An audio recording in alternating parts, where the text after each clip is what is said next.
we're going to need some yarn, doesn't matter what it is, just the regular one that you use, and then a hook that's recommended for your yarn. I've got 8 ply and I've just got a G size hook. So what we need to do first is make our slip knot. There are many different ways to make a slip knot. The easiest way that I've found is to lay your yarn on a bench or a table or in front of you on your leg, and you're just going to make a P shape. So you're going to pick the short piece up and lay it over the long piece.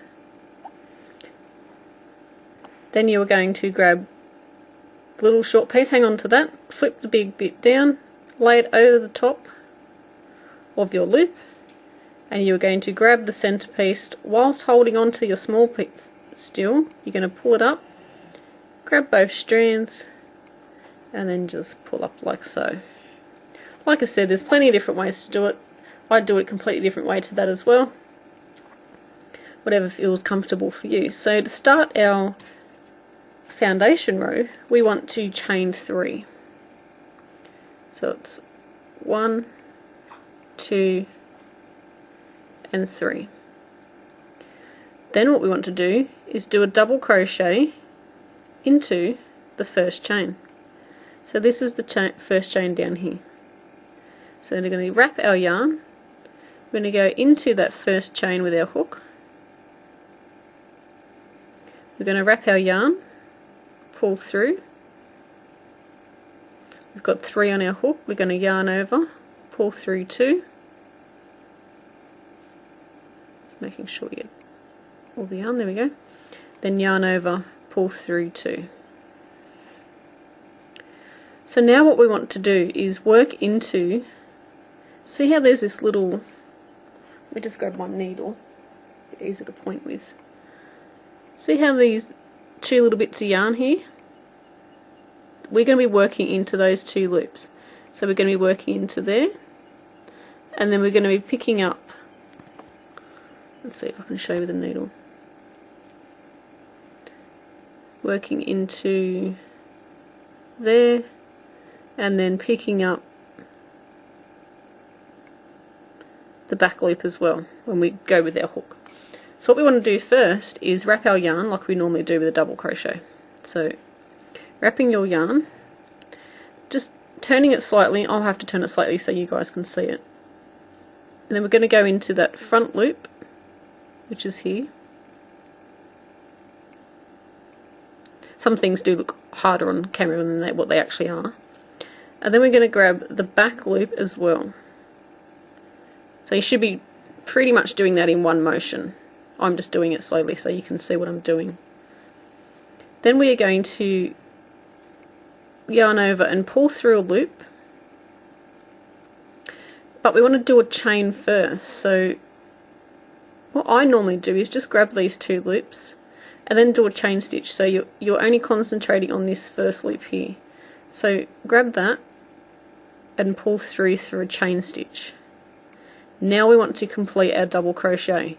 So we've already done the yarn over part at first, so now we just want to go yarn over, pull through 2, and then yarn over and pull through 2.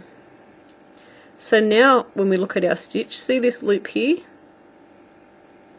If we turn it sideways, there's actually another loop on the back there. Let me grab my needle again. So looking at it from the front, we have a loop, we have a loop here, and we also have a loop on the back there. So we're going through those 2 loops. So we're going to yarn over, and we're going to go into that loop and catch that back one at the same time. See how it can be just one motion. This yarn is very splitty, which is just not helping at all. There we go, we've got the 2 loops here. Then we're going to do the chain. So we're doing our chain and our double crochet as we go along, instead of doing the chain separate and then working the double crochet.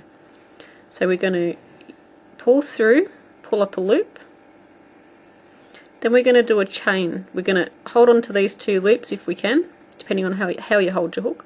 You're going to work a chain stitch, so that's our chain stitch, then complete the double crochet, so pulling through 2 and pulling through 2. So can you see where the next loop is? is here.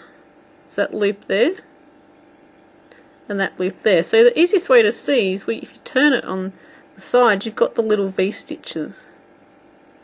So yarning over, going into the stitch, making sure you grab both loops. We're going to yarn over and pull up a loop, and then we're going to work our chain. Then we're going to pull through 2 and pull through 2. Another way that you can do it, so you get used to where this loop is when you do your chain, you're going to hang on to it. So here is my loop here. So I'm going to yarn over, go into the stitch, making sure I've got both loops, yarn over, pull through. Then I'm going to work my chain stitch. So now you can grab hold of that, pull through 2 and pull through 2. So now you know where you're holding is where you need to go into next time. So it's into the loop, make sure you're getting both. Now you can't see how I'm sitting and I'm at a really awkward angle, so sometimes it looks like I can't crochet properly. It's all about the angle. So you're going to work your chain stitch, then pull through 2 and pull through 2. And you can keep going as much as you need, and some patterns will say you need to start with so many chains and then you double crochet across and you'll have so many double crochets. So what you do is you ignore that first chain line that it tells you to do, and you just work the amount of double crochets for what it says that you should have. So you can just keep going as long as you want, and I think it gives a neater edge along the bottom here. So thanks for watching. Hope you enjoyed the video and happy crochet. Welcome to another video. Today we're going to learn the double crochet foundation row.